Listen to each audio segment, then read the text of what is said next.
बिहार का मुख्यमंत्री कौन होगा? आप कहेंगे ये भी कोई प्रश्न है। बिहार के अगले मुख्यमंत्री एक बार फिर से नीतीश कुमार होंगे, लेकिन ऐसा बिल्कुल नहीं है। राजनीति में जो दिखता है वो होता नहीं है, और जो होना होता है वो हमें दिखाई नहीं देता। तो हमारे ये जो सारे सहयोगी, वरिष्ठ सहयोगी इस समय हमारे साथ खड़े हैं, वो यही बताएंगे कि बिहार का अगला मुख्यमंत्री कौन होगा। लेकिन उससे पहले हम आपको ये बता दें कि प्रचंड जीत के बाद एनडीए ने 243 में से 202 सीटें जीतकर एक बार फिर से 2010 के बाद इतिहास रच दिया है। और प्रधानमंत्री नरेंद्र मोदी और नीतीश कुमार के चेहरे पर लड़ा गया ये चुनाव, ये प्रचंड जीत का एक सबसे बड़ा कारण बना है। अब देखिए, नरेंद्र मोदी के लिए जो नारे लग रहे हैं इस समय, आप देख रहे हैं, वो नारे यही कहते हैं कि बिहार में एनडीए की सभी सहयोगी पार्टियों की भूमिका बेहद महत्वपूर्ण रही। बीजेपी की करीब 90% की स्ट्राइक रेट जीत का सबसे मजबूत फैक्टर रही। जेडीयू का प्रदर्शन शानदार रहा। चिराग पासवान, मांझी, उपेंद्र कुशवाहा की पार्टियों ने बिहार चुनाव में बेहतरीन प्रदर्शन किया, ऐतिहासिक जीत में भूमिका निभाई। महिलाओं का बड़ा योगदान रहा। डबल इंजन सरकार की योजनाएं रही और जंगल राज का मुद्दा एनडीए के पक्ष में गया। बिहार चुनाव के विजय जश्न में प्रधानमंत्री नरेंद्र मोदी ने भी इन मुद्दों का जिक्र किया है।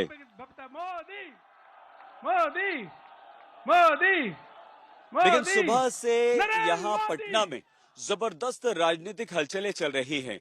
एक चार्टर्ड प्लेन दिल्ली के लिए उड़ा है और उसमें कम से कम 8 लोग दिल्ली पहुंचे हैं। तो ये क्यों पहुंचे हैं? आखिर दिल्ली में ऐसा क्या होने वाला है? आला कमान उन्हें क्या करने वाला है? चिराग पासवान नीतीश कुमार के घर एक बार फिर से पहुंचे, वही चिराग पासवान जिन्होंने इससे पिछले विधानसभा चुनाव में नीतीश कुमार को हरवाया था बुरी तरह से। लेकिन इस समय जो बड़ी खबर आ रही है, हम आपको बता दें, बिहार में पहली बार सबसे बड़ी पार्टी बनी है बीजेपी और 101 सीटों पर लड़ी, 89 सीटों पर जीत हासिल की। जेडीयू 85 पर विजय रही है। लेकिन बिहार में एनडीए की बड़ी जीत के बाद जेडीयू के कार्यकारी अध्यक्ष संजय झा ने नीतीश कुमार के चेहरे पर लोगों के भरोसे की जीत इसे बताया है। संजय झा ने कहा कि प्रधानमंत्री नरेंद्र मोदी के बिहार के विकास के लिए लगातार काम कर रहे हैं। लेकिन हम शशि भूषण हमारे साथी ने उनसे बात की, वो बताएंगे। लेकिन उससे पहले हम आपको बताएं कि नीरज कुमार और उपेंद्र कुशवाहा ने मुख्यमंत्री को लेकर क्या कहा है, जल्दी से आपको सुनवाते हैं। ये तो हमारे एनडीए घटक दल के है ना, हम लोग तो एक ही संकल्प में चल रहे हैं। 2025 में दूसरे 25 फिर से नीतीश, इसमें आप लोग को कहाँ का रिविजन है? अगर मगर में रहबे नहीं करते। हम जानते हैं कि नीतीश कुमार जी ही, जब तक नीतीश कुमार जी की इच्छा होगी तब तक जनता की आकांक्षा है, और वही एनडीए घटक दलों की अपेक्षा है। इच्छा, आकांक्षा, अपेक्षा के बीच केवल नीतीश कुमार। हमारे साथ मैं वहां से अपने दाहिने हाथ की तरफ से आपका परिचय करा दूं। हालांकि आप सब बहुत अच्छी तरह हमारे चारों साथियों को जानते हैं। शशि भूषण हैं, सुजीत कुमार झा जी हैं, अशोक सिंघल जी हैं, रोहित सिंह जी हैं, हमारे साथ सभी यहाँ पर मौजूद हैं। सुजीत जी, सीधे सीधे पूछें आपसे, क्या नीतीश कुमार ही मुख्यमंत्री बन रहे हैं या कोई और? देखिए, मुख्यमंत्री तो बनना तो चाहिए नीतीश कुमार को ही मेरे ख्याल में, क्योंकि ठीक है, बीजेपी ने ज़्यादा सीटें जीती हैं। पिछली बार भी ज़्यादा सीटें जीती थी बीजेपी ने, और इस बार भी जीती है। दूसरे नंबर पर है जेडीयू। लेकिन नीतीश कुमार के नाम पर भी वोट पड़े हैं, मोदी के नाम पर पड़े हैं, तो नीतीश कुमार के नाम पर भी बहुत अच्छी खासी संख्या में वोट पड़े हैं। ये एक कारण हो सकता है। दूसरा कारण मैं ये कहूँगा कि जितने भी एलाइज हैं, चाहे वो उपेंद्र कुशवाहा हो, जीतन राम मांझी हो, चिराग पासवान हो, सबका ये मत है कि मुख्यमंत्री नीतीश कुमार ही हो।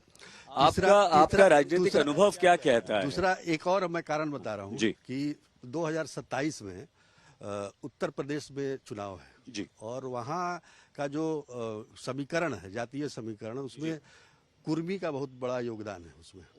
तो एक ये भी सोच सकता है, बीजेपी को तो वहाँ भी चाहिए सहयोग नीतीश कुमार का, तो निश्चित तौर पर ये हो सकता है। लेकिन वही स्वास्थ्य कारणों से आप कह सकते हैं कि कोई कह नहीं सकता कि कल क्या होगा। लेकिन ये है कि अभी के हिसाब से देखा जाए तो नीतीश कुमार चूंकि हालांकि एक और बात कहना चाहूंगा मैं प्लीज प्लीज। कि पिछली बार 2020 में काफी कम सीटें आई थी, नीतीश कुमार को 43 सीटें आई थी।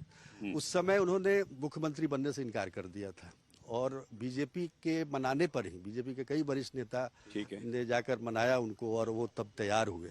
अब उनकी अगर इच्छा होती है कि हम नहीं बनना चाहते हैं तो अलग बात है, लेकिन ये अभी की सिचुएशन में मुझे नहीं लगता है कि कोई और ऑप्शन है। रोहित, हम आपसे थोड़ा सा घुमा के पूछ लेते हैं, क्या बीजेपी कहीं ना कहीं अंदर खाने ये प्रयास कर रही है या चाहती है कि नीतीश ना बने, उनका मुख्यमंत्री बन जाए? बिल्कुल, क्यों नहीं बीजेपी चाहेगी। बड़ा खुल के बोला आपने। मैं क्यों कह रहा हूँ, देखिए नीतीश कुमार जिस अभी स्थिति में है और 2020 में भी उन्होंने इस बात की पेशकश की हुई थी कि भाई मेरी संख्या कम है, आप अपना मुख्यमंत्री बना लीजिए, लेकिन बीजेपी ने उस वक्त बड़ा दिल दिखाया था, वादे भी किए हुए थे कि नीतीश कुमार को ही मुख्यमंत्री बनाया जाएगा, तो अपने वादे पर जो है वो टिकी रही।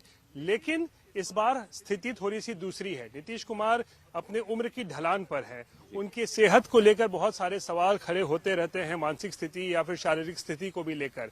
तो ये एक मुफीद समय होता है जब बीजेपी चाह सकती है कि नीतीश कुमार अगर मना कर दे, खुद मना करें, तो बीजेपी अपना मुख्यमंत्री बनाए। लेकिन इसमें एक ही राइडर जो है, कंडीशन ये है कि नीतीश कुमार को खुद ये बीजेपी के सामने आकर कहना पड़ेगा, ये पेशकश करनी पड़ेगी कि मैं आप मुख्यमंत्री नहीं बनना चाहता हूं।